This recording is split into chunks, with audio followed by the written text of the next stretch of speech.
Hi అండి, ఈరోజైతే నా డైట్ మెనూలో అయితే బ్రేక్ఫాస్ట్ కింద తీసుకుంటున్నాను ఓట్స్ ఆమ్లెట్ అనమాట. ఎలా అంటే నేను ఎవ్రీ డే అయితే నేను ఎగ్ అయితే ప్రిఫర్ చేస్తాను, నా డైట్లో అయితే ఇంక్లూడ్ చేసుకుంటాను.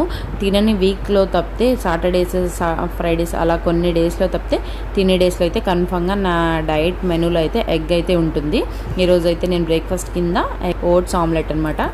ఏం లేదు, ఆనియన్స్, తోటకూర, ఓట్స్ పౌడర్ ఒక స్పూన్ వేసుకున్నాను, కారం, ఉప్పు వేసుకుని దాన్ని బాగా కలిపేసి మనం ఆమ్లెట్ వేసేసుకోవడమే. ఫ్లఫీగా వస్తుంది. లోలో పెట్టే వేసుకోవాలి, అప్పుడు మొత్తం మగ్గుతాయి. నేను ఇలానే కాదండి, mixed vegetables, mixed sprout omelette, mixed millet omelette, so many టైప్స్లో నేనైతే వేసుకుని తింటాను. హెల్తీగా అయితే పిల్లలు కూడా ఇస్తాను. నేను 4 టైప్స్ డైట్ అయితే ఫాలో అవుతున్నాను. దాన్ని డైట్ని బట్టి దీన్ని తినే టైమింగ్స్ అయితే చేంజ్ చేస్తూనే ఉంటాను. డైట్లో కూడా హెల్తీ ఫుడ్ యాడ్ చేసుకో.